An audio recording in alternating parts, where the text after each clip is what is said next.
Hello everybody and welcome back to Today in the NBA, where I'm going to be going over everything that's happened in free agency since the last video. Now to start off, I just want to apologise for a mistake that I made in my last free agency video, where for some reason I thought that Jeremy Grant making $160 million a year over 5 years meant $18 million a year. It's not. It's $32 million a year. I did go over this in my last video, but for those of you that didn't watch it, I think that this deal is shocking. It's so bad, and it's even worse now that Dame has requested a trade. Now for new free agency stuff. We've got Herb Jones signing a 4-year, $54 million deal with the Pelicans. Josh Richardson signed a 2-year deal with a player option to go to Miami. It's great. Miami gets more guard depth, which can replace the depth that they lost.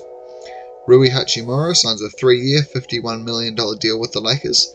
Seems like a little bit too much to me, but he fit well on that team, and locking him up on a 3-year deal for what they gave up to get him in a trade is pretty solid value. Next up, we have Cam Reddish signing a 2-year deal with the Lakers, and Gabe Vincent signing a 3-year, $33 million deal with the Lakers.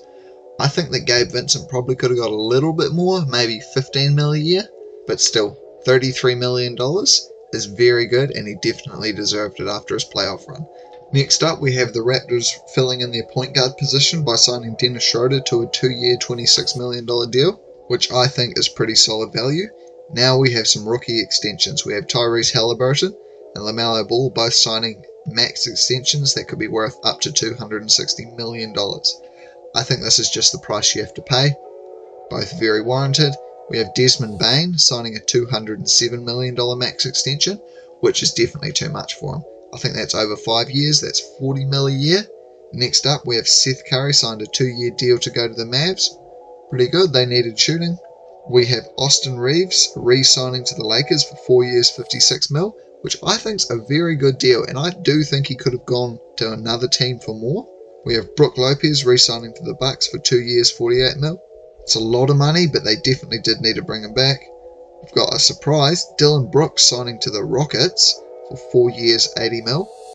He definitely brings some competitiveness to this team, and hopefully he helps to build a winning culture. Next, we've got D'Angelo Russell, who signed a 2-year, $37 million deal with the Lakers.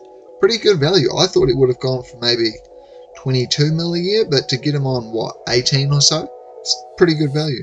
We've got Russell Westbrook signing a 2-year, $8 million deal to go back to the Clippers. Great value. I thought he was going to go for far more than that, maybe $15 million a year, but if he can go back to the Clippers on that deal, that's very good value. Finally, we've got Dante DiVincenzo signing a 4-year, $50 million deal to go back to the Knicks. As the Knicks sort of do, this was definitely influenced by his Villanova teammates Josh Hart and Jalen Brunson, but still, I think that this is alright value, probably a little bit too much, but he's a good player and he does fit well into the Knicks system. Now, I just want to talk a little bit about what the Lakers have done in free agency.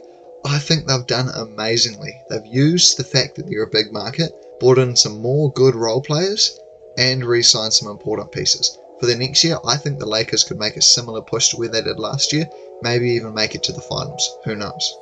Anyway, that does it for today's video. Thank you all for watching, and I'll see you all in the next one.